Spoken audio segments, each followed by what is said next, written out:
Bienvenue dans les Petites Histoires de Michel, un podcast dans lequel je raconte mon exploration de la cuisine japonaise.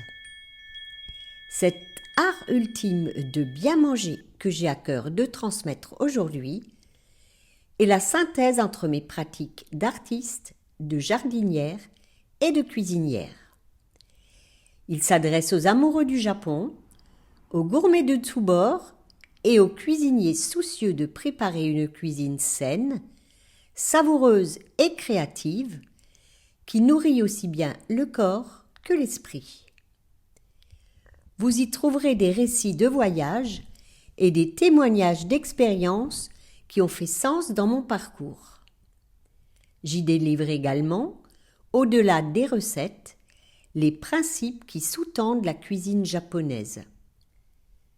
Nous ferons des visites dans le jardin, source d'émerveillement et d'abondance, et nous prêterons l'oreille à des personnes qui ont contribué à enrichir mon parcours dans l'oasis nippone que je me suis créée.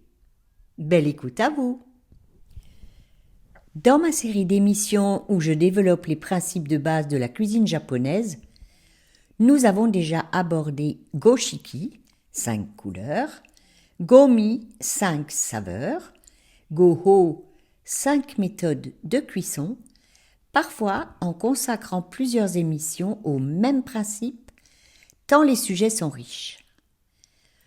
Nous abordons aujourd'hui un nouveau principe, Go-Kan, qui met l'accent sur l'engagement de la vue, de l'ouïe, de l'odorat, du goûter et du toucher, pour créer une expérience culinaire complète et harmonieuse où les 5 sens sont sollicités.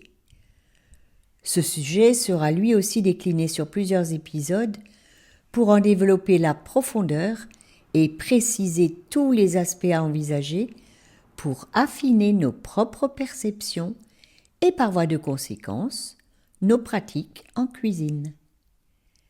Le concept de Go-Kan, ancré dans l'esthétique et la philosophie japonaise, vise à équilibrer l'acte de manger en stimulant tous les aspects de la perception humaine. Nous allons commencer par une explication de l'attention à porter à chaque sens dans le contexte du Go-Kan. D'abord, concernant la vue, Shikaku. La présentation visuelle est cruciale dans la cuisine japonaise. Les plats sont conçus pour être esthétiquement plaisants, souvent en harmonie avec la saison ou la nature. Les couleurs, formes, textures et arrangements sont soigneusement pensés pour ravir les yeux avant même la première bouchée. On mange d'abord avec les yeux. Par exemple, et ce n'est qu'un exemple parmi tant d'autres, un plat peut refléter les teintes d'automne avec des feuilles d'érable ou des ingrédients aux couleurs vives. Passons à l'ouïe, Chokaku. Le son joue un rôle subtil mais important. Cela inclut le bruit des aliments en train de cuire, comme le crépitement d'un tempura dans la friture, le cliquetis délicat des baguettes sur la vaisselle en céramique ou en laque, le murmure d'un bouillon frémissant, le son du thé que l'on verse dans une tasse. Il y a aussi tous les sons qui sont produits par l'acte de manger en lui-même, par exemple quand on croque dans un morceau de radis fermenté, quand on aspire ses pâtes bruyamment, comme cela se pratique au Japon. Le tempura croustillant, c'est une explosion de paillettes. Il y a aussi tous ces sons que l'on entend dans sa tête lorsqu'on fait circuler la salive pour apprécier le fondant. Quand on mastique longuement des aliments qui résistent sous la dent. S'écouter manger est une véritable exploration sonore quand on y prête attention. Ces sons éveillent l'anticipation et enrichissent l'expérience culinaire. Qu'en est-il de l'odorat, Kyūkaku? Les arômes sont essentiels pour préparer le palais. Le parfum délicat d'un zeste de yuzu sur un bouillon dashi, l'arôme frais d'herbes comme le shiso ou le kinome stimule l'appétit et déclenche des émotions.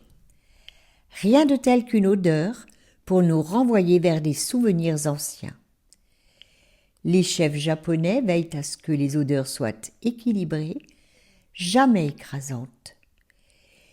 Il est d'ailleurs recommandé de ne pas se parfumer lorsqu'on participe à un repas kaiseki pour ne pas interférer avec ces senteurs subtiles qui composent les mets ou qui peuvent perturber le chef en action derrière le comptoir. Le goût maintenant, mikaku. Le goût est au cœur de la cuisine japonaise avec une attention particulière portée à l'umami, notamment par l'usage du dashi et des produits fermentés comme le miso, la sauce soja, le saké et le mirin. Les plats cherchent un équilibre entre les différentes saveurs de base, sucré, salé, acide, amer et piquant, pour créer une harmonie. Les ingrédients frais, shun, et de saison, kisetsukan, sont privilégiés pour maximiser la pureté des saveurs. Et pour finir, le toucher, shokaku. Le sens du toucher concerne la texture des aliments en bouche. On dira le toucher des dents, hazawari en japonais. Le croquant, le croustillant, le moelleux, le soyeux, l'onctueux, le gluant, le résistant sont obtenus notamment à travers différentes méthodes de cuisson.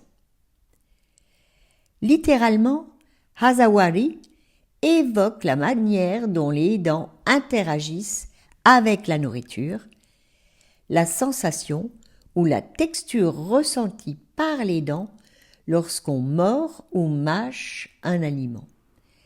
C'est un terme couramment utilisé dans la cuisine japonaise pour décrire la qualité tactile des aliments, comme le croquant, la fermeté, l'onctuosité, la tendreté ou l'élasticité.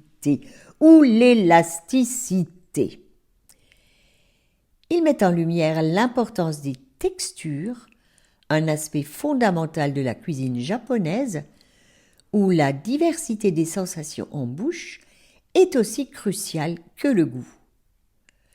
Le toucher inclut aussi la sensation physique de manipuler la nourriture, comme tenir une tasse de thé chaude ou sentir la rugosité d'une céramique artisanale.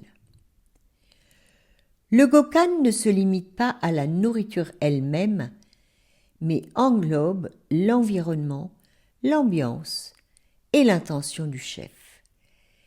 Il reflète des valeurs japonaises comme la beauté de la simplicité et de l'imperfection, wabi-sabi, le respect de la saisonnalité, kisetsutan, et la fraîcheur des ingrédients, shun.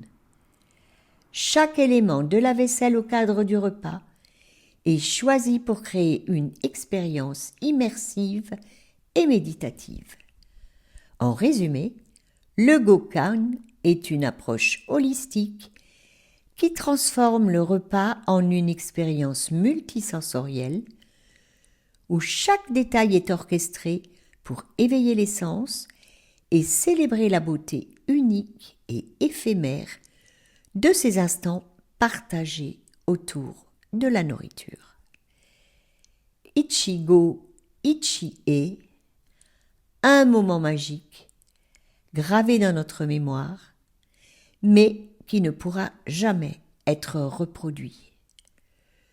Une invitation à vivre pleinement l'instant présent en pleine conscience. Un nouvel épisode des Petites Histoires de Michel vous attend tous les mardis. Pensez à vous abonner à ma newsletter pour continuer de voyager au Japon avec moi.